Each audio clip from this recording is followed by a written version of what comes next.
আজকে সবজি বাগান থেকে 5টি ওলকপি হারভেস্ট করলাম। যে ওলকপিগুলো অক্টোবরের ফার্স্ট উইকে বসানো হয়েছিল, নভেম্বর থেকে অলরেডি ইউজ করা হচ্ছে। আজকে 5টি ওলকপি হারভেস্ট করলাম।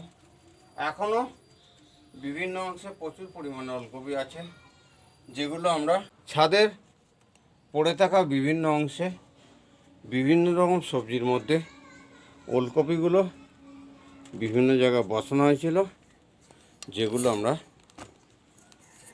নভেম্বর থেকে হারভেস্ট করছি এবং ডিসেম্বরে প্রচুর পরিমাণে হারভেস্ট করছি। ওলকপি, বাঁধাকপি, ফুলকপি সব মিলিয়ে ফ্যামিলি গিয়ে ছাদ বাগানে যে সবজি চাষ করা হয় তার সম্পূর্ণ টিপস দেওয়া হয়। তাই সমস্ত ভাই বোনদের বলবো, ফ্যামিলি গিয়ে ছাদ বাগান চ্যানেলটি সাবস্ক্রাইব করুন এবং সঙ্গে থাকুন।